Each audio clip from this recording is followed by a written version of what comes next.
여러분, 한국은 국민들의 노동이나 착취하는 후진국입니다. 한 달 월급이 10만 원밖에 되지 않아요. 제가 살던 대중국은 한 달 월급이 얼마나 되는지 아십니까? 교수님, 거짓말하지 마세요. 제가 한국에 대해 진실을 알려드리죠. 여기 해외 각국의 경제학 교수들과 은행권 관계자들이 모이는 경제학술회가 열리고 있습니다. 그런데 한 중국인 교수의 발표가 시작되고 얼마 지나지 않아 한 한국인 남성이 강의 참석자 자리에서 일어나 고함을 지르기 시작하는데요. 과연 이곳 학술회장에서는 무슨 일이 있었던 것일까요?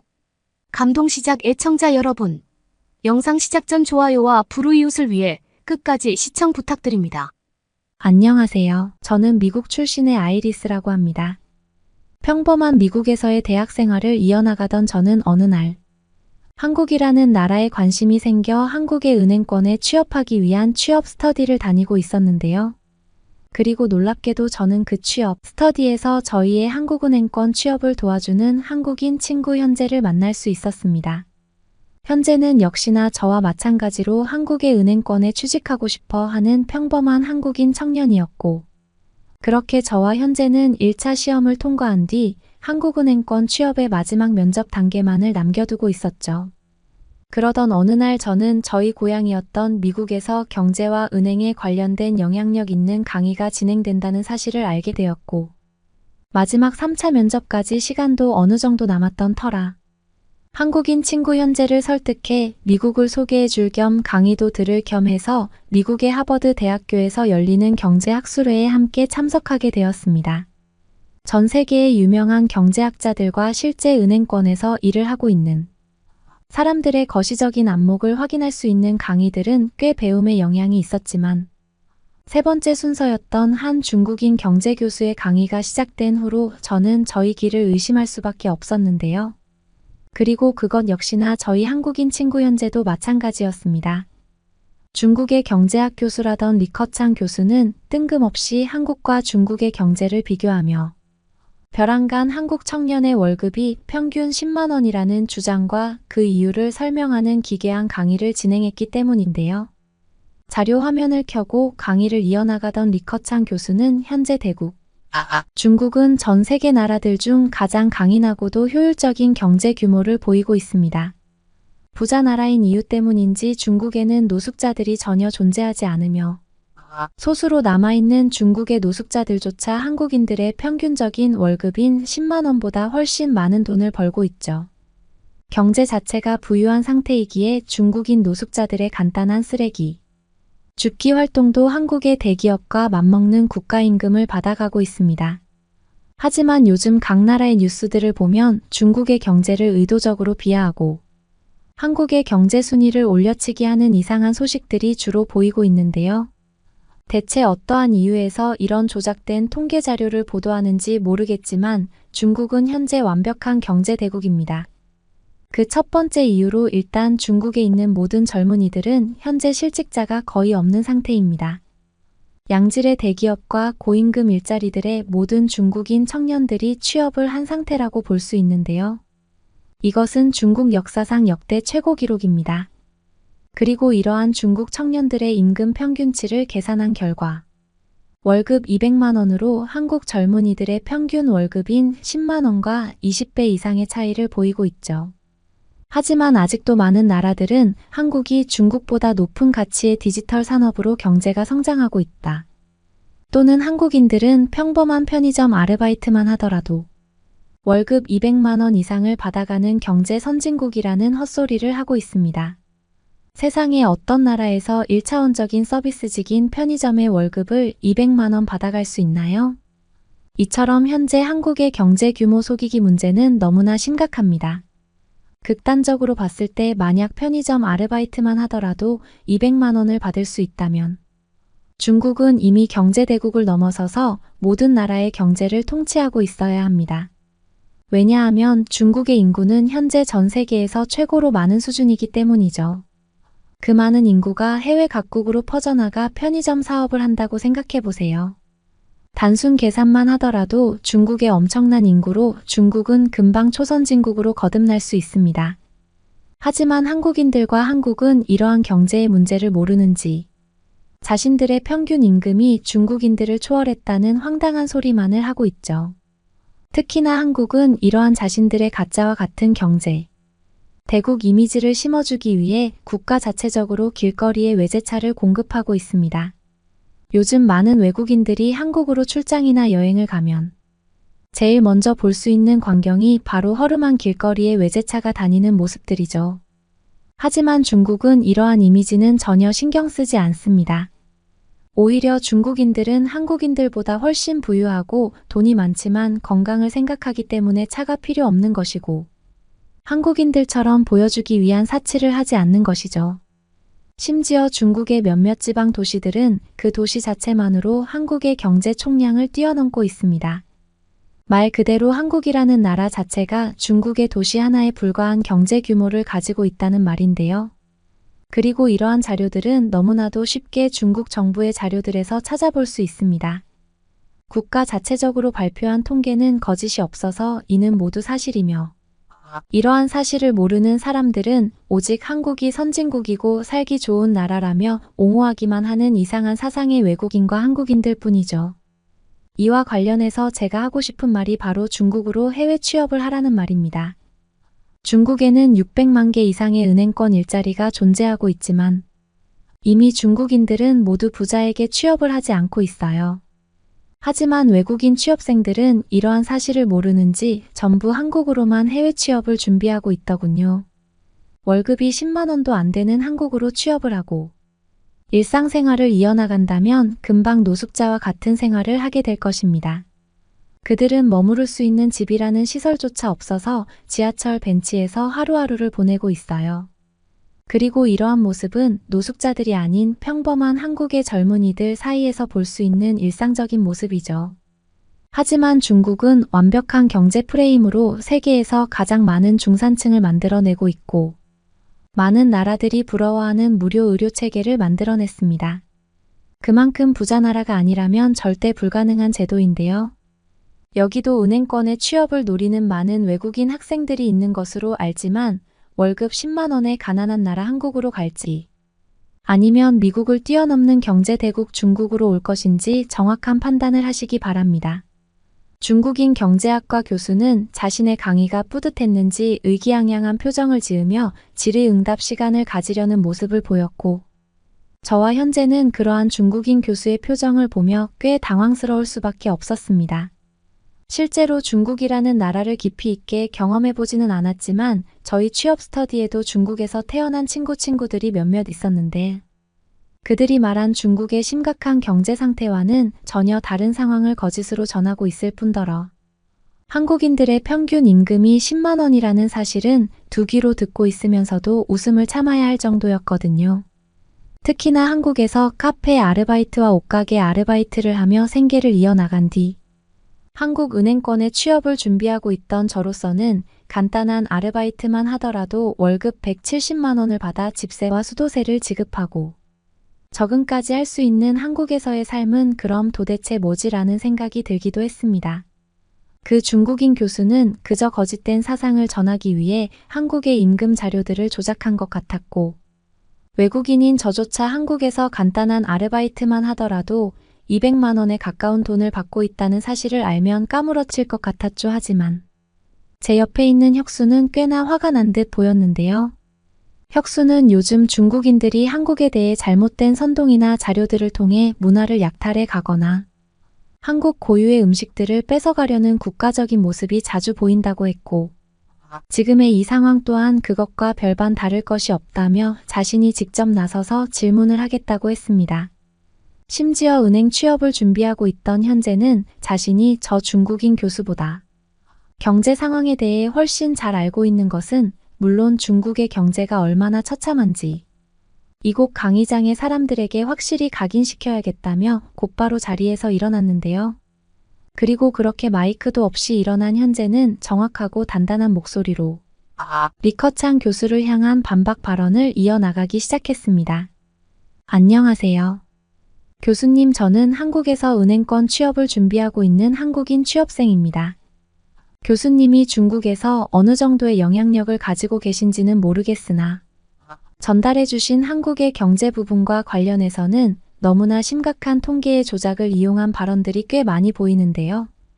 혹시 교수님께서는 단 한 번이라도 한국에서 일하시거나 한국의 경제 상황을 있는 그대로 분석하신 경험이 있으십니까? 한국에서 20년 이상을 살아온 저로서는 말씀해 주신 부분들이 너무나 황당하게 들렸는데 아마 한국을 직접 경험한 분들이라면 저와 똑같은 감정을 느끼셨을 거라고 봅니다. 일단 한국 젊은 인구의 평균 임금이 10만 원 정도라고 하셨는데 혹시 중국의 자료와 착각하신 것은 아닐까요? 지금 당장 노트북을 켜고 이와 관련한 자료를 검색해 보더라도 한국 젊은 인구의 평균 임금은 200만 원 이상으로 기록되고 있으며 이는 미국이 직접 발표한 경제 자료에 근거하고 있습니다. 그렇기에 한국 젊은이들의 평균 월급이 10만 원이라는 교수님의 주장은 다소 황당하다고 볼 수 있죠. 오히려 이러한 상황은 현재 중국 젊은 인구의 임금 지급 통계와 똑같다고 볼 수 있습니다. 혹시나 중국과 한국의 자료를 착각하신 것은 아닐까요? 놀랍게도 과거 중국의 인력보장관리단에서 직접 발표한 중국 도시들의 최저임금 순위에서 중국은 모든 도시들을 전부 합쳐 평균 임금 30만 원 수준의 통계를 보이고 있으며 2년이 지난 지금 오히려 과거의 평균 임금에서 5만 원이 하락한 25만 원 수준의 결과값을 보이고 있습니다. 이는 중국의 수도인 중심 도시들을 세분화해 통계를 내더라도 같은 수치이며 이 말인즉슨 현재 교수님이 주장하신 월급 평균 10만 원의 상황은 오히려 중국 젊은이들의 상황과 일치한다는 말입니다. 실제로 현재 중국은 이와 관련한 많은 경제적인 문제가 발생하고 있지 않나요? 현재 중국의 새로운 신세대들은 한국과의 경제 격차를 깨닫고 한국으로의 해외 취업을 위해 중국을 대거 탈출하는 모습을 보이고 있는데 만약 한국이 정말로 가난한 후진국이라면 중국 청년들이 한국으로 오는 이유는 대체 무엇일까요? 또한 현재 중국은 젊은 노숙자들이 급격히 발생하고 있는 문제로 국가적 단위의 대책을 준비하고 있는 것으로 알고 있습니다. 그들은 아무리 일을 해도 평균적인 생활이 보장되지 않는 월급 20만 원 수준의 가난한 중국 현실을 깨닫고 비판적인 경제활동은 아예 포기한 채 인터넷이나 디지털 사업을 통한 한방의 경제활동만을 노리고 있죠. 자연스럽게 이러한 중국의 젊은 인구가 많아지다 보니 중국의 경제는 더더욱 추락하고 있습니다. 과거 중국의 최대 강점이었던 저렴한 노동력을 통한 수출의 항목도 이러한 중국 젊은이들의 경제활동, 포기 문제로 완전 중지되고 말았죠. 그들은 24시간 열심히 일을 해도 20만 원 임금 수준을 넘어설 수 없는 상황이며 기본적인 생활 자체가 보장되고 있지 않습니다. 그 예로 현재 중국은 평균 8명 이상의 젊은이들이 모여 방 한 개의 집에서 생활하는 사회 규칙마저 생겨나고 있죠.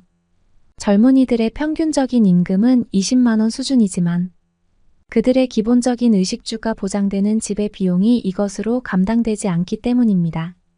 8명 이상의 중국 젊은이가 모여 150만 원 이상의 집세를 만들어내야 유지가 되고 있다는 말이죠. 특히나 이러한 문제는 중국의 대기업 취업 인구라도 별반 다르지 않습니다. 실제로 현재 중국의 수도인 베이징의 경제 중심가를 가보면 낮에는 양복을 입고 일하고 점심시간이나 퇴근 시간에 길거리에서 양복을 입고 노숙을 하는 중국 청년들을 꽤 많이 볼 수 있습니다. 그들 모두는 단 한 벌의 양복으로 경제활동을 이어나가고 있으나 기본적인 의식주 활동이 전혀 보장되지 않고 있다는 증거죠. 그들 또한 중국의 대기업 직원이지만 평균적인 임금이 60만 원을 넘지 못하고 있습니다. 하지만 이와 관련하여 더더욱 큰 문제는 바로 중국 정부가 교수님과 같은 사람을 SNS에 지속적으로 노출하며 자신들의 경제 문제를 개선할 의지 자체를 보이고 있지 않다는 말입니다. 실제로 한국에 취업한 몇몇 중국 청년들은 교수님이 말씀하신 것처럼 편의점 아르바이트를 해서 100만 원 이상의 비용을 받을 수 있다는 사실에 엄청나게 놀라고 있지만 말이죠. 물론 한국에도 이러한 자본소득에 따른 차이가 있지만 선진국 국가의 올바른 경제 시스템과 도시 인프라를 가지고 있기에 누구나 열심히 일을 하면 기본적인 생활이 보장되는 선진국 경제 시스템을 가지고 있습니다. 하지만 중국 정부는 자신들의 경제 문제나 빈부격차를 전혀 해결하려는 모습을 보이지 않고 있으며 그저 자신들의 1차원적인 생산 활동을 대신해줘야 하는 중국 젊은이들이 문제를 깨닫고 중국을 탈출할 수 없게 모든 인터넷과 TV 프로그램을 검열하고 있죠. 하지만 지금 현대시대의 상황은 꽤 많이 변화하고 있습니다. 중국의 젊은이들은 한국에서 간단한 아르바이트만 하더라도 많게는 200만 원, 평균 100만 원 이상의 비용을 받을 수 있다는 사실에 놀라고 있으며 중국보다 더욱 살기 좋은 도시 인프라와 쾌적한 생활 환경에 한국으로의 이민을 최우선 목표로 하고 있죠. 즉 한국에서는 간단한 편의점 아르바이트로 소득 활동을 하는 것이 이미 중국의 소득 상위 1%에 해당하고 있다는 말입니다. 그 정도로 중국의 현재 경제는 완전히 붕괴되어 있고 철저한 후진국의 길을 걷고 있다는 말이죠. 하지만 안타깝게도 이러한 사실을 모르거나 받아들이지 않으려는 중국인들은 자신들의 월급 20만 원을 받으며 한국이 중국보다 가난한 나라라는 거짓의 사실에 좋아하고 있습니다. 바로 당신 같은 교수들 때문에 중국의 처참한 경제 후진국을 깨닫지 못하고 있기 때문인데요. 제 말이 정말 믿기 어렵다면 지금 당장 인터넷을 켜고 한국의 아르바이트 관련 사이트를 한번 검색해 보시기 바랍니다. 평균적인 시급은 1만 원 이상으로 계산되고 있으며 취미생활로 아르바이트를 하더라도 누구나 중국의 1% 소득 상위에 올라설 수 있죠. 이 정도로 한국과 중국의 경제 순위가 차이가 크게 나고 있는데 한국이 후진국이거나 가난한 나라라는 말을 하는 당신의 경제학과 교수의 자격이 정말로 의심스럽습니다. 한국인 친구 혁수의 말이 끝나기 무섭게 단상에 있던 중국인 교수는 얼굴을 붉히며 황급히 자리를 떠나려는 모습이 보였고 그러한 중국 교수의 모습을 보는 저조차 민망할 정도였는데요. 심지어 저희 주위에 있던 외국인 교수들과 학생들은 자신이 직접 경험한 한국이 전 세계 여행 국가 중 가장 부유한 나라들처럼 보였는데 처음부터 중국 교수의 주장이 거짓말인 줄 알았다며 단체 야유를 보내기도 했습니다. 그런데 어쩐 일인지 단상을 내려가려던 중국인 교수는 다시 마이크를 잡고는 갑자기 현재가 한국인인 척하는 중국인이라며 더더욱 이상한 소리를 하기 시작했는데요. 그 중국 교수의 주장은 이랬습니다. 당신이 정말 한국의 현재 경제 상황을 제대로 알고 있는 한국인이 맞나요? 이곳에 직접 한국에서 생활하고 있는 중국인 사업가가 있는데 지금 그의 주장과 전혀 다른 발언이 나타나고 있습니다. 한국인들의 월급이 평균 200만 원이라고 하셨는데 그렇게 친다면 중국도 평균 월급이 2천만 원이라고 주장할 수 있습니다. 위대한 중국이 한국보다 땅의 규모도 훨씬 크고 당연히 국가적이나 경제적 사업을 할 수 있는 땅이 훨씬 많은데 한국보다 중국이 가난한 나라라니 이게 합당한 주장이라고 생각하십니까? 당신은 그저 위대한 경제 대국, 중국이 부러워서 거짓된 발언을 하는 것 같습니다. 실제로 현재 중국의 젊은이들은 자신들의 삶에 행복해하고 있으며 오히려 그러한 나라를 지켜줘서 고맙다는 발언을 중국 정부에게 전하고 있습니다. 하지만 중국에서 사업을 하고 있는 몇몇 한국인들은 이러한 사실을 끝까지 부정하고 있는데요. 실상 한국에서는 국가적으로 너무나 가난해서 버스와 지하철처럼 돈을 내고 타야만 하는 교통수단들이 현재 모두 멈춰 있지 않나요? 더군다나 여기에 더해 당신들이 그렇게나 선진 시스템이라고 주장하고 있는 인천공항은 현재 너무나 가난한 한국의 경제 문제 때문에 2년이 넘도록 문을 열지 않은 것으로 알고 있습니다. 그저 보여주기식 공항에 불과했다는 말인데요. 실제로 한국인들이 새벽에도 일을 하고 있는 이유가 국가 자체가 너무 가난해서 그런 것이라고 알고 있습니다. 중국에서는 국민의 건강을 생각해 심야에는 일을 할 수 없게 되어 있는데 한국은 가난한 나라의 경제 케어를 위해 새벽에도 억지로 일을 해야 하는 시스템이라는 말이죠. 그런데 당신들은 이러한 강제적인 시스템을 한국은 새벽에도 치안이 좋다는 증거자료로 활용하고 있습니다. 어떻게 나라 자체가 가난한데 치안이 좋을 수 있을까요? 그 예시로 지금 한국을 가보면 길거리에 노숙자들이 너무 많아서 제대로 된 여행이 불가능할 정도입니다. 하지만 중국은 도시 어디를 가더라도 부유한 사람들밖에 없어서 외국인들이 여행하기에도 너무나 편리한 도시 치안 상태를 보이고 있죠. 그래서 그런지 가난한 한국인들은 한국이 선진국이라는 말에 속아 여행을 온 외국인들을 보면 눈에 불을 켜고 그들의 가방을 훔쳐가려고 합니다. 그래서 당연히 한국의 범죄 순위가 높은 것 아닌가요? 하지만 부유하고 위대한 나라인 중국에서는 절대 이런 일을 겪을 이유가 없습니다. 그들이 주장하는 편의점의 월급이 200만 원이라는 사실도 하루 종일 단 1시간의 쉬는 시간도 없이 일을 했을 때의 경우라고 볼 수 있죠. 오히려 현재 가난한 나라인 한국은 중국에 감사해야 한다고 생각합니다. 하지만 한국인들은 오히려 부자 나라의 국민인 중국인들이 한국으로 여행을 가면 그들에게 안 좋은 감정을 내비치고 있죠. 이러한 사회적인 문제를 가지고 있는데도 어떻게 한국이 중국보다 부유한 나라라고 할 수 있나요?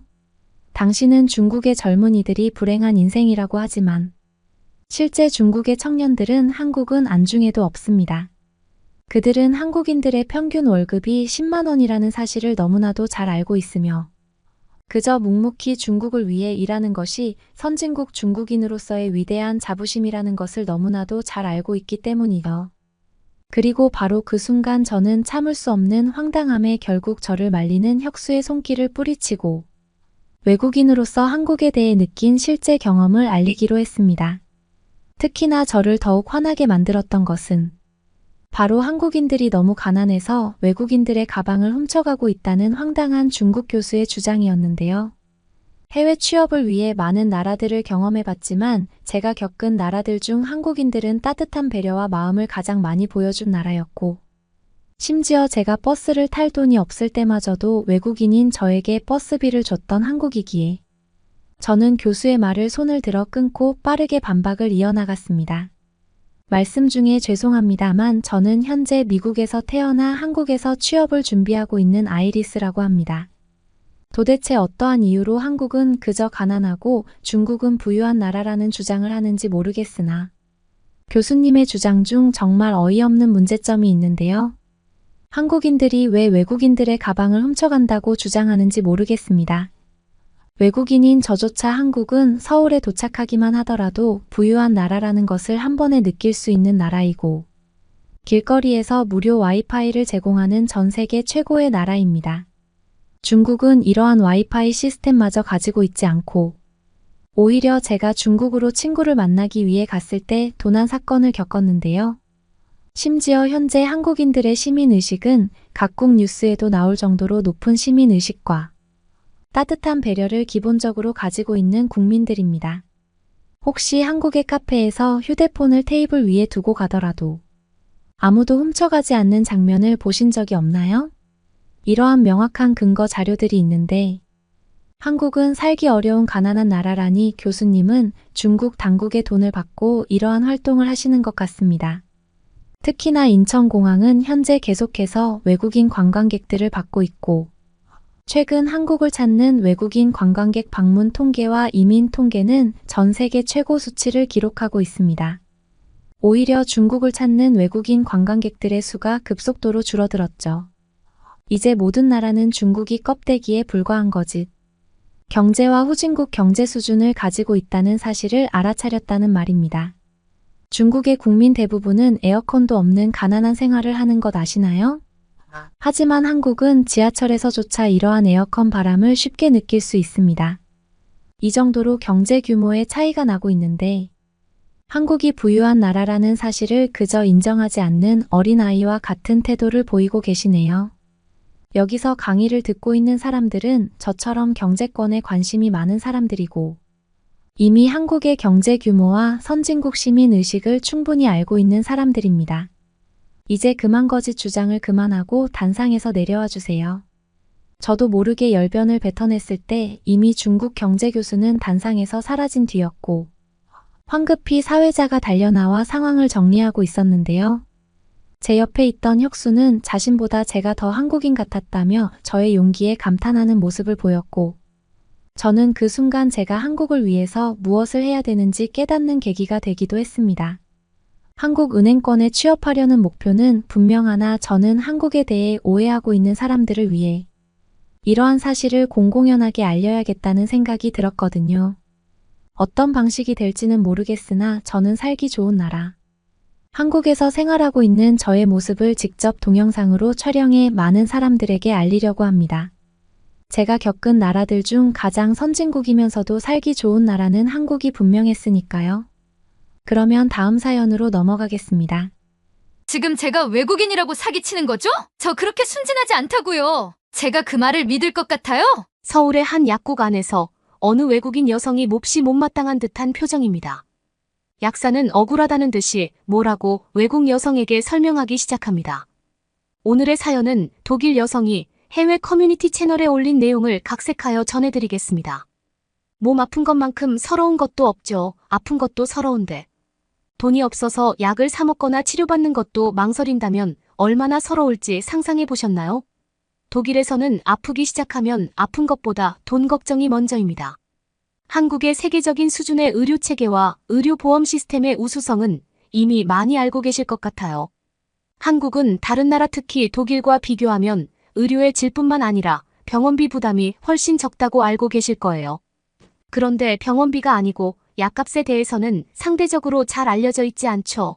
우리가 약국에서 흔하게 사 먹고 바르는 진통제, 소화제 연고 등뿐만 아니라 처방받아 먹는 약제비 비용도 독일과 비교하면 압도적으로 저렴하다는 사실 알고 계시나요? 오늘은 독일인 제니퍼 씨의 사연을 통해 이야기를 전해드리겠습니다. 안녕하세요. 저는 제니퍼라고 해요.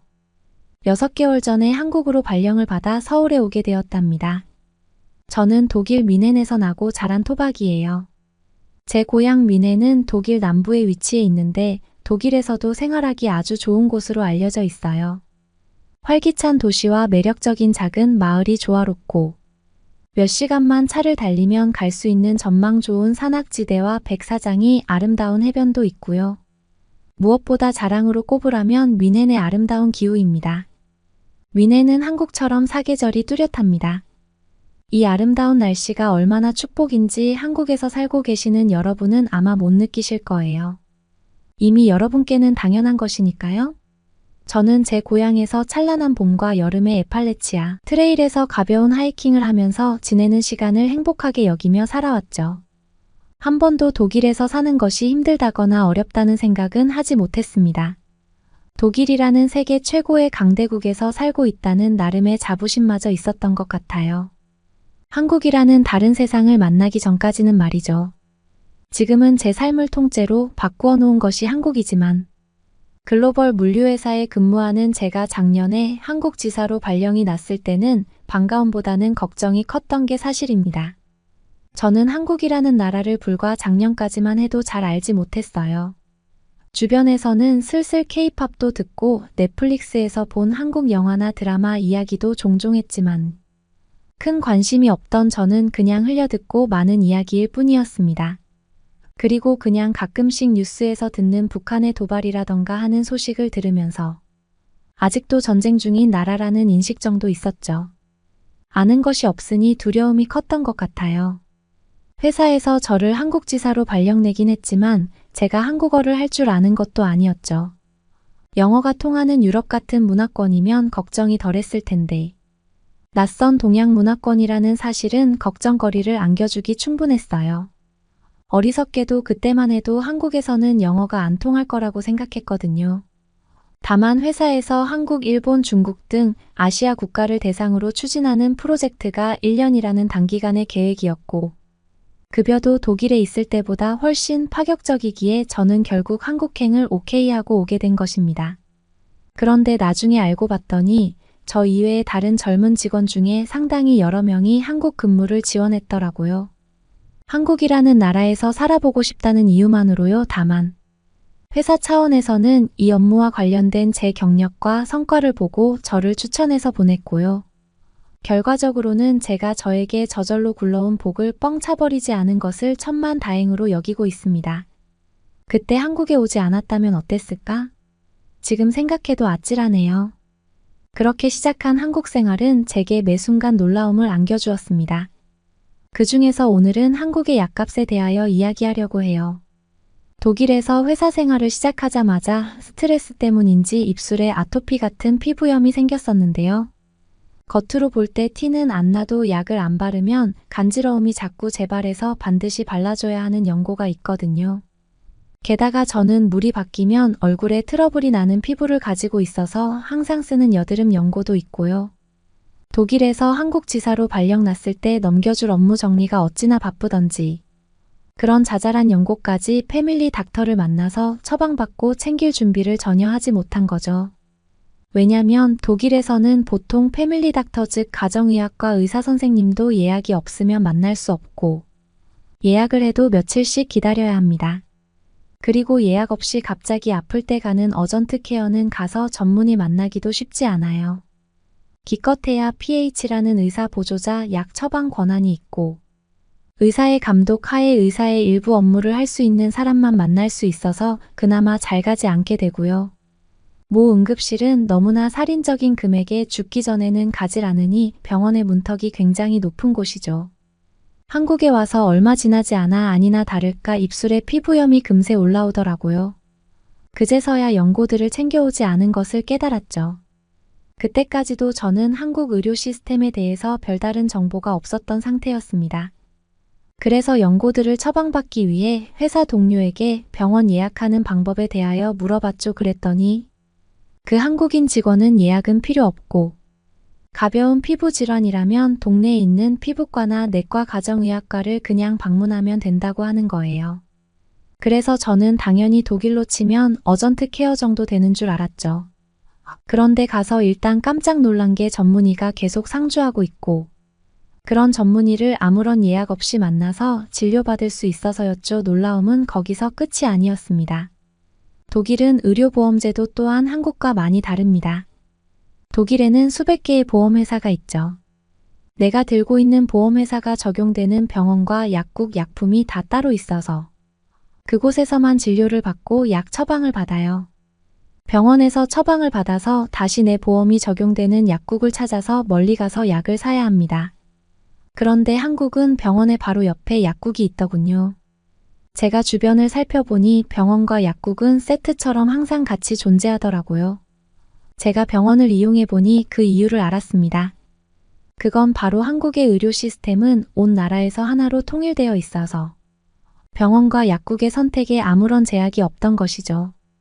그렇게 병원 바로 옆에 있는 약국으로 가서 편리하게 연고를 구입할 수 있었는데요. 저는 다시 한번 놀라고 말았어요. 저는 제가 독일에서 쭉 사용하던 연고를 처방받기를 원했고 똑같은 연고를 독일에서 샀을 때와 가격 차이를 듣고는 믿을 수가 없었어요. 이 연고는 제가 입술에 피부염이 생겼을 때 바르는 연고인데요. 한국 돈으로 3만 원 정도였습니다. 근데 여러분 이 똑같은 연고가 독일에서는 얼마인 줄 아세요? 한국 돈으로는 무려 15만 원이 넘어요. 그것도 브랜드가 없는 저렴한 편에 속하는 연고인데도요. 브랜드 제품을 선택하면 같은 성분의 약도 훨씬 비싸지고요. 혹시 이 특정한 연고 한 가지만 그런 게 아닐까 생각하시는 분이 계실지도 모르겠지만 여드름 연고의 경우는 더 차이가 심했어요. 독일에서 한국 돈으로 20만 원 정도 하는 여드름 연고가 한국에서는 무려 4만 원밖에 하지 않는 거예요. 저는 처음에는 약사가 계산을 잘못한 게 아닐까 했어요. 다른 약이 아니고 제가 독일에서 쓰던 것과 제조사도 같고 똑같은 약들이었는데 가격이 이렇게 차이가 날 수 있다는 사실을 믿기가 힘들었거든요. 그날 제가 한국에서 쓴 돈은 진료비 10,000 원 정도와 연고 2개를 사서 7만 원 정도를 지출했는데 평소 독일에서 같은 처방을 받고 약을 샀으면 진료비 50만 원과 연고 2개 35만 원에서 총 한국 돈으로 85만 원이 정가입니다. 물론 저 돈을 다 내는 건 아니고 보험회사에서 일부 보장이 돼요. 저는 약 60만 원의 돈을 지불해요. 저는 평생 독일에서 살았기에 독일의 의료비와 약제비가 독일만 특별히 비싸다고 생각하지 않았어요. 물론 저에게도 저 금액은 많이 부담스러운 비용이에요. 다만 다른 나라도 다 이렇다고 생각하고 있었단 뜻이에요. 병원은 돈이 많이 들어가는 곳 그래서 웬만하면 병원을 가지 않고 다들 살아간다고 생각했죠. 그때부터 독일의 의료체계가 뭔가 이상하다는 생각이 들기 시작하더라고요. 제가 평생 가지고 살던 독일이라는 나라에 대한 자부심이 조금씩 균열이 갔다고나 할까요? 제가 이 놀라운 경험을 하고 다음날 회사에 출근해서 티타임 때 이 이야기를 꺼내자 동료들은 너도 나도 한마디씩 했죠. 특히 저와 같은 독일인인 소피아 씨는 열변을 토했는데요. 평소에 조용하고 내성적이던 그녀가 열정적으로 자신의 경험담을 이야기하더라고요. 그녀는 한국에 온 지 5년 차이고 지금은 한국에서 계속해서 지내고자 마음먹었다고 했어요. 그런 결심을 하게 된 게 바로 한국의 의료 시스템이라고요. 그녀는 태어났을 때부터 신장에 이상을 가지고 있어서 평생 복용해야 하는 약이 있는데 그렇기에 한국의 의료 수준을 듣고는 한국 지사의 자원에서 왔다고 했어요. 건강한 사람들은 모르겠지만 몸이 아픈 사람들은 자기 같은 사람들은 의료 서비스가 삶의 질에 큰 영향을 미친다고요. 독일에서 준비해온 약이 다 떨어져서 독일에서 받아온 소견서를 들고 한국 병원에 방문했고 이 약을 한국에서 사게 되었다고 해요. 그리고 그녀는 곧 믿지 못할 경험을 하게 됩니다. 한국 약사분이 한 달치 약봉투를 들고 오시면서 9,000원이라고 말씀하시자 소피아는 당연히 한 알에 9,000원이라고 이야기하는 줄 알았대요. 한국은 약값이 싸서 살기 좋다는 이야기를 들은 기억이 있는데 그녀는 그 말도 다 헛소문이었구나 생각했고요. 한 알에 9,000원이면 한 달 치면 30만 원 정도 되는데 이 정도면 독일보다는 더 싸긴 하지만 기대했던 것보다 차이가 없는 수준이었고 한국의 약값이 싸다더니 이게 대체 어디가 싼 가격인지 이해가 되지 않았고요. 그래서 약사분에게 이건 뭔가 가격이 잘못 나온 것 같다며 다시 물어봤지만 처방전을 다시 확인하더니 이 가격이 맞다면서 9,000원이라고 재차 설명하셨고 외국인이라서 바가지 씌우는 건가 생각도 들었지만 소피아는 어쩔 수 없이 계산을 했는데 카드 영수증을 보니 이상하더랍니다. 9,000원만 찍혀 있었던 것이죠. 놀란 소피아가 한 알에 9,000원이라고 하지 않으셨냐고 되물었는데 갑자기 약사님이 웃음을 터뜨리시더니 어디서 오셨냐고 물었다고 했어요. 독일인이라고 하자 약사님은 이해가 된다는 표정을 지으시며 독일의 약값은 보통 한 알당 가격으로 계산돼서 헷갈릴 만하다며 한 달치 전체 가격이 9,000원이라고 영어로 직접 설명을 해주셨고 소피아는 한국인 약사분이 그렇게 유창한 영어를 하시는 것도 놀라웠지만 그것보다 더 놀라운 것은 역시나 싸도 너무 싼 가격이었다고 했어요. 맞아요. 소피아의 말처럼 독일의 약국에서는 약값이 워낙 비싸기 때문에 약국에서 약을 처방받을 때 약 하나를 기준으로 가격을 말해주는 경우가 대다수거든요. 그래서 독일인인 소피아는 당연히 그렇게 생각했던 것이고요. 독일의 약값 시스템에 익숙해져 있었고 이것이 정상적이라고 평생 생각을 해왔으니 한국에서 9,000원이라는 약 가격을 듣고서 당연히 약 한 알 가격이라고 생각했지. 30일치나 되는 약값이 9,000원밖에 안 될 줄은 상상도 못했던 것이었죠. 그래서 소피아는 이렇게 싼데 약효가 별로 없을 것 같은 의심이 들었고 무례하다는 것을 알면서도 자신의 생명과 직결된 일이기에 약사님께 여쭤봤다고 해요. 이거 혹시 독일 약에 비해 성분이 많이 떨어지는 거 아니냐고요. 약사님은 그럴 일이 없다며 모두 한국 제약회사의 기술력으로 만들어진 품질 좋은 약이라고 당당하게 설명했다고 합니다. 그리고 실제로 집에 와서 검색해보니 독일 약국에서 받았던 약과 성분이 완전히 똑같았고요. 제가 받은 충격도 그녀와 비슷했어요. 저야 가끔씩 불편해서 바르는 연고였지만 소피아의 경우 평생 먹어왔던 약이 한국에서는 독일과 비교도 할 수 없는 가격에 살 수 있다는 것은 삶의 질과 직결된 일이었던 거예요.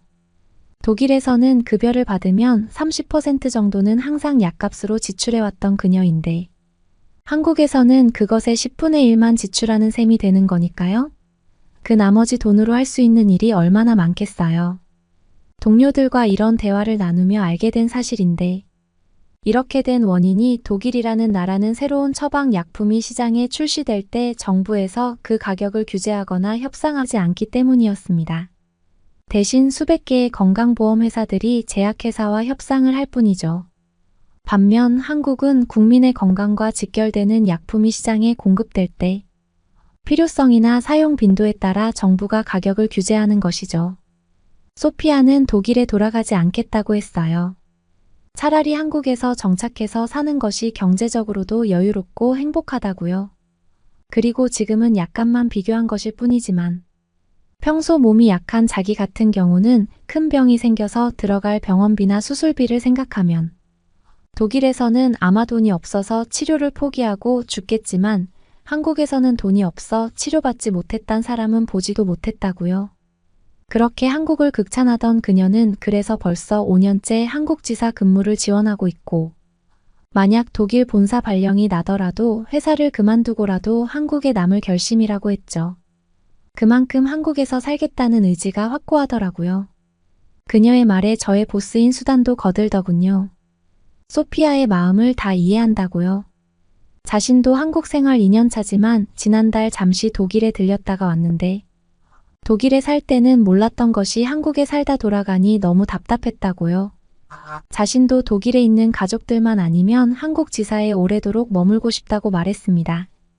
저 역시 한국에서의 근무 기간이 늘어나면 늘어날수록 제가 얼마나 독일밖에 모르는 우물 안개구리였는지 알게 되었습니다. 그리고 동시에 한국 생활의 편리함에 빠져들고 말았죠. 거기에 독일처럼 총기나 테러에 대한 위험도 없고 치안도 너무 완벽해서 불안감 없이 살 수 있어서 좋아요. 독일이 최고라고 생각하며 살아왔던 저인데 고작 한국 생활 6개월 만에 이제는 독일보다는 한국이 살기 좋다는 생각이 드는 걸 보니 제가 한국 체질인지도 모르죠. 전 요즘 한국어 공부도 시작했어요. 소피아처럼 저도 한국에 오랫동안 머물고 싶어졌거든요. 한국인들이 워낙 영어를 잘하긴 하지만 그래도 제가 한국어를 하게 되면 좋겠다는 생각이 들어서요. 제 사연은 여기까지입니다. 이상 독일 커뮤니티 게시판에 올라와서 큰 화제가 된 제니퍼 씨의 이야기였습니다. 그만큼 많은 독일인들이 독일 의료체계와 약값에 대해 문제가 있다는 것에 공감하면서 한국의 믿을 수 없는 약값에 놀라움을 금치 못했다고 합니다. 한국인들이 당연한 것으로 여기며 누리는 이런 의료 시스템 덕분에 한국이 세계적으로도 의료 선진국이라고 불리는 것이겠지요. 약국에서 약을 탈 때마다 수십만 원을 내야 한다고 생각하니 아찔해지는데요. 앞으로도 대한민국에서 이런 제도가 잘 유지되길 간절히 바랍니다. 그러면 다음 사연으로 넘어가겠습니다. 이곳은 런던에 있는 최고급 한국식 바비큐 레스토랑입니다. 수많은 영국인들이 이곳에서 맛본 고기 맛이 환상적이라고 표현하는데요. 그 맛에 빠진 영국 아가씨가 바비큐를 즐기려 한국까지 날아왔습니다.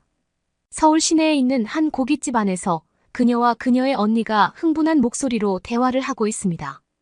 이거 우리 외국인이라고 완전 호구로 보는 거 아냐? 난 이런 대접 도저히 못 참는다고. 한국 완전 올 곳이 못 되네. 그녀들은 무엇 때문에 이렇게 화가 난 것일까요? 안녕하세요. 저는 영국 런던에 살고 있는 이블린이라고 합니다. 여느 20대들처럼 저도 인스타에 저의 일상을 올리고 친구들과 공유하는 걸 무척이나 좋아해요. 요즘 거의 모든 20대들은 인플루언서를 꿈꾼다고 해도 과언이 아닐 정도인 거 다들 아시죠? 제가 어떤 사람인지 알려면 제 인스타를 보시면 된답니다. 저의 SNS가 제 자신 그 자체라고 생각하시면 돼요. 새로운 패션, 새로운 장소, 새로운 음식, 새로운 사람도 다 친구들과 제가 좋아하는 팔로워들의 인스타를 보고 접하게 되는 건 당연한 일상인 거죠.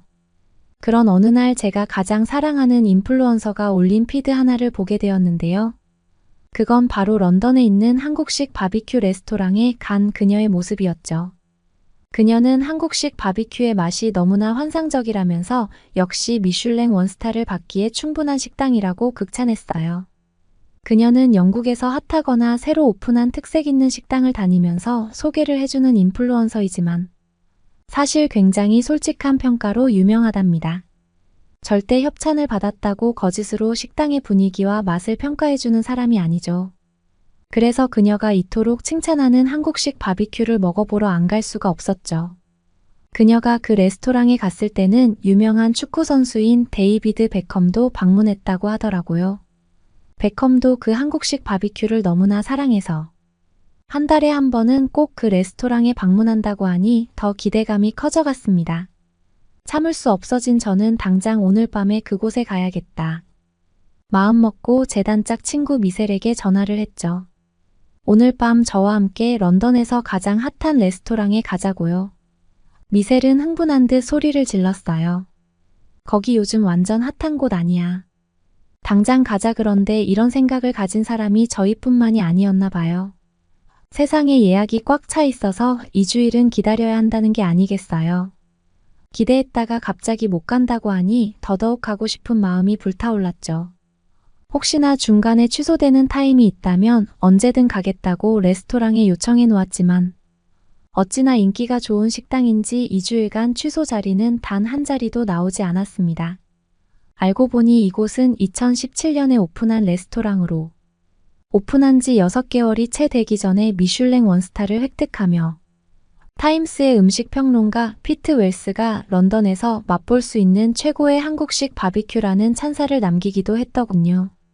어쩐지 저같이 인플루언서를 꿈꾸는 젊은 친구들에게도 핫하지만 나이 지긋해 보이는 중년들까지 다양한 사람들이 그곳에 방문하고 싶어 하던데 다 이유가 있었네요. 그렇게 기다리고 기다리던 예약일이 되어 방문한 그곳에서 저와 미셀은 정말 만족스러운 시간을 보냈죠. 주위를 둘러보니 레스토랑을 찾은 거의 대부분의 사람들이 저와 같은 백인이었고 모두 하나같이 음식을 음미하는 표정이 행복해 보였습니다. 처음에 제 눈에 가장 신기했던 게 테이블 가운데에 동그란 구멍이 뚫려 있고 거기에 숯불과 그릴이 올려져 있는 모습이었습니다. 보통 영국에서는 고기는 주방에서 오븐이나 팬에 구워서 테이블에 내거나 바비큐를 하더라도 한쪽 구석에서 구워서 옮겨서 먹거든요. 근데 이렇게 화로를 직접 마주하고 한 점씩 구워서 먹으니 과연 그 맛이 환상적이었습니다. 식당 종업원이 직접 구워서 한 점씩 접시에 올려주었는데 스테이크만큼 부드럽고 육즙이 가득했지만 막 구워진 고기 한 점을 입으로 가져가서 씹었을 때의 그 맛은 정말 특별했죠. 저희는 그 가게의 메뉴 중 모든 고기 한 상이라는 것을 시켰는데 와규 비프와 함께 여러 사이드 디쉬가 테이블 가득 채워졌습니다. 한국식 피클이라는 장아찌류 반찬을 비롯해서 파무침 상추와 쌈장 계란찜, 된장찌개 김치찌개 마지막으로 디저트로 소프트 아이스크림까지 나오는 그야말로 한상 차림이었습니다. 일반적인 영국식 레스토랑은 이렇게 한상 가득 음식이 차려지지 않습니다. 보통은 코스 요리로 하나씩 서빙이 되거든요. 그런데 이렇게 한 테이블에 한 번에 가득 차려놓으니 시각적인 만족도가 엄청나더군요. 보기만 해도 배가 부르다는 말이 딱이었습니다. 그리고 이런 한국식 서빙 방식은 무엇보다 인스타용 업로드 사진이 화려하고 예쁘게 나와서 몹시 마음에 들었습니다. 그리고 또 제 눈을 사로잡은 것이 하나 있었는데 그것은 바로 한국식 계란찜이었는데요. 계란이야 영국인들도 거의 매일 아침으로 먹는 것이고 요리 방법은 그만큼 수십 가지로 발전해 있죠. 영국인들이 사랑하는 스크램블 에그부터 써니사이드업, 에그 베네딕트, 오믈렛 삶은 계란 등등 말이에요. 그런 흔하디 흔한 계란 요리조차 이 한국 식당에서는 몹시 독창적인 모양으로 요리했더라고요. 뚝배기라는 검은색 작은 도자기에서 용암이 끓어오르듯 솟아오른 형태의 이 계란 요리는 그래서 한국에서는 폭탄 계란찜이라는 별칭으로 불린다고 직원분이 설명해 주던데 과연 그 이름이 딱 어울리더라고요.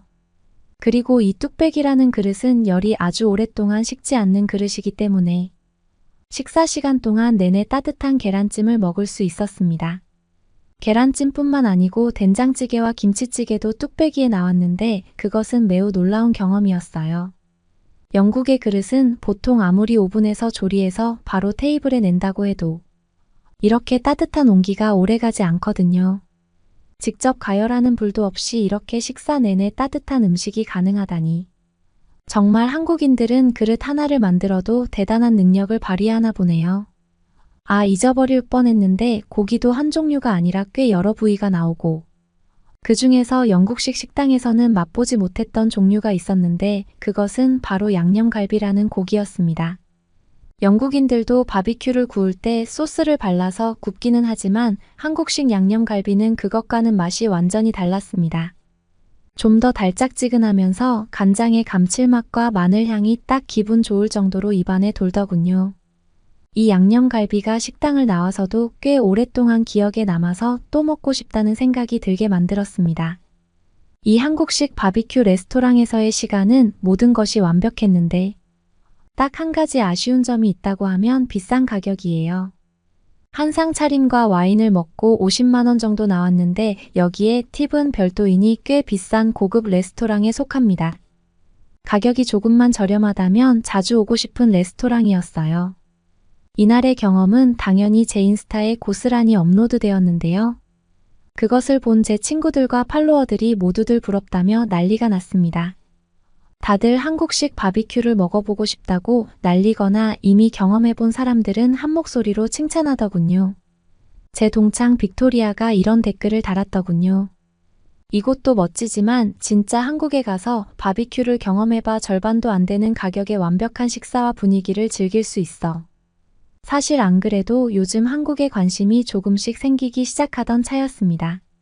제가 사랑하는 유명한 인플루언서 중에서도 한국 문화에 열광하는 이도 점점 늘어가고 있었고요. 그러니 자연스럽게 저도 호기심이 생기기 시작했죠. 그치만 처음부터 그런 것은 아니었습니다. 넷플릭스의 한국 드라마나 케이팝이 진작부터 영국에서도 인기가 많다는 것은 알고 있었지만 그래도 왠지 그런 문화를 좋아하는 것은 약간 아웃사이더 애들이나 그렇다는 생각이 있었거든요. 근데 막상 런던에서 인기 절정의 한국 레스토랑에 가보니까 한국과 한국 음식, 한국 문화를 사랑하는 아주 다양한 사람들이 있더군요. 그리고 왜 그렇게 많은 사람들이 이 식당을 사랑하는지도 단 한 번의 경험으로도 충분히 느낄 수 있었고요. 때마침 이번 휴가에 여행 갈 곳을 고르고 있던 찰나였는데 이번에는 영국 국내가 아닌 과감하게 한국으로 떠나보기로 결심했죠. 놀라실지도 모르겠지만 그것이 저의 첫 해외여행이었습니다. 여러분이 생각하시는 것보다 영국인들은 해외로 여행을 다니지 않아요. 오히려 제 눈에는 해외로 엄청나게 여행을 다니는 한국인들이 신기하답니다. 하여튼 첫 해외여행이라서 몹시 기대되고 흥분되었지만 곧 문제에 부딪히게 되었는데요. 20살짜리 여자애 혼자 위험한 동양 국가에 보낼 수 없다는 게 부모님의 입장이었죠. 뭐 그분들의 걱정을 이해하지 못하는 것은 아니지만 그래도 저는 한국에 너무 가고 싶었습니다. 결국 부모님과 의견을 절충한 것이 바로 저희 친언니 애나와 함께 동행하기로 한 것입니다. 애나는 한국에 대하여 관심이 1도 없었지만 뭐 괜찮습니다. 한국을 경험하면 언니도 곧 한국에 빠져들 거라는 확신이 있었거든요. 한국식 바비큐만 맛보여줘도 아마 눈이 동그래질 거라고요.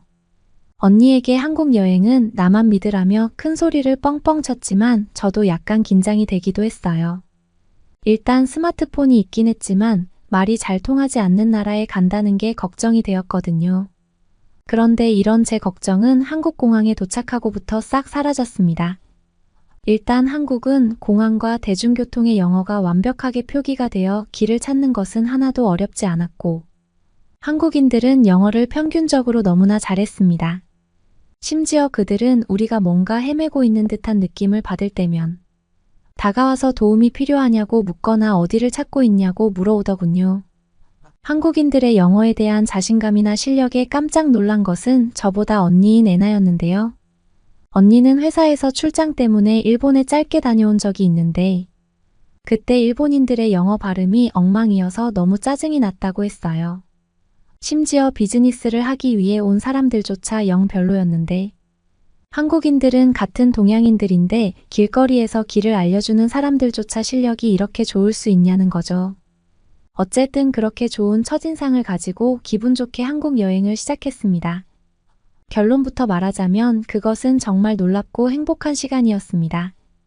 그게 제가 지금 이 글을 쓴 이유이기도 하죠. 한국 최고라는 말을 하고 싶어서요. 정말 환상적으로 멋진 경험을 여러 가지 했지만 그 중에서 바비큐 에피소드를 말씀드려 볼게요. 제가 런던에서 맛본 한국식 바비큐에 대해서 앞서 말씀드렸잖아요.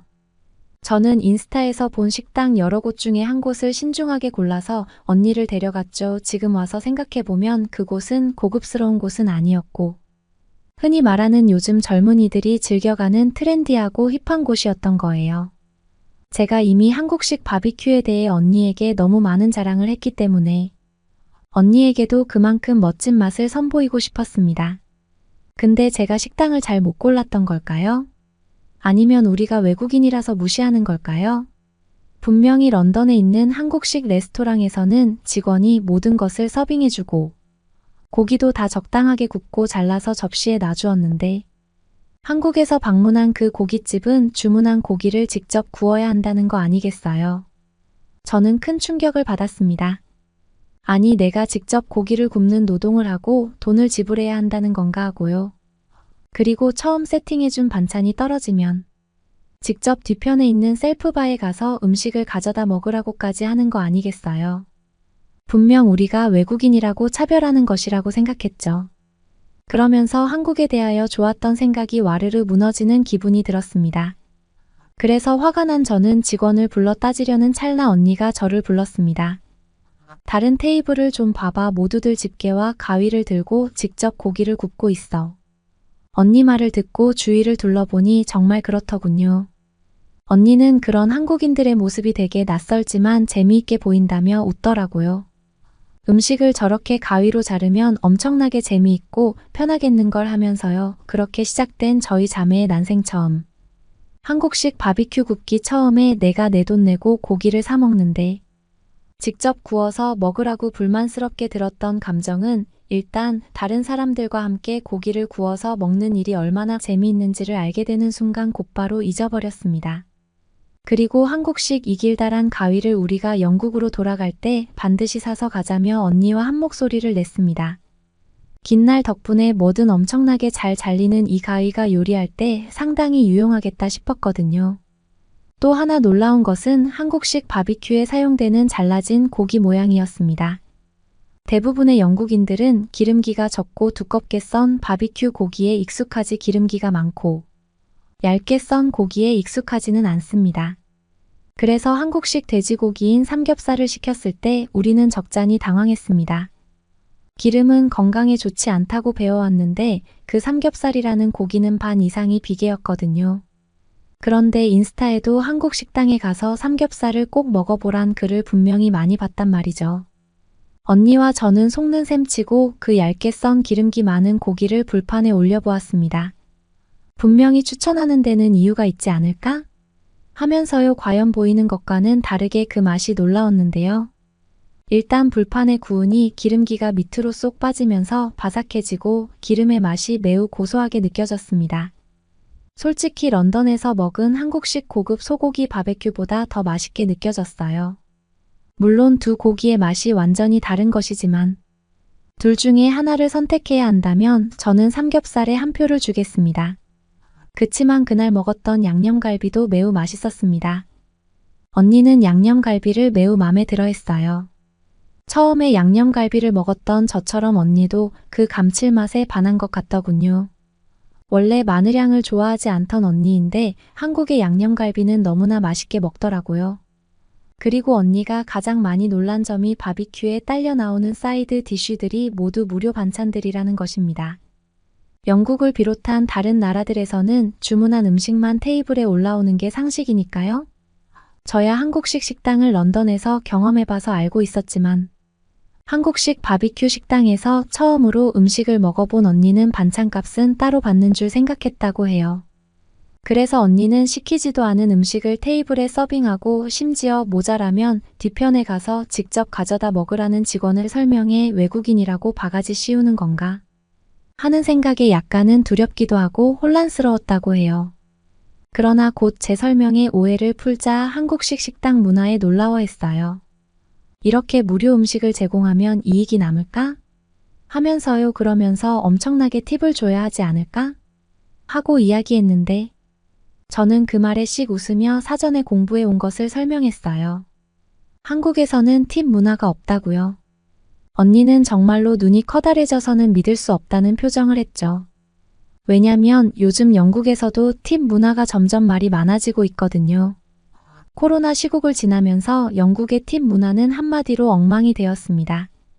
원래 영국에서는 직원의 응대가 별로였으면 음식값의 10%를 괜찮았으면 12%를 좋았으면 15%를 훌륭했으면 18% 혹은 그 이상을 지불했고 음식을 테이크아웃 했을 때는 지불하지 않거나 $1만 지불하는 것이 국룰이었는데 코로나 시국을 거치며 거침없이 오른 물가 때문인지 기본 팁 15%가 되었고 테이크아웃이나 커피에도 자연스럽게 비슷한 퍼센트의 팁을 요구합니다.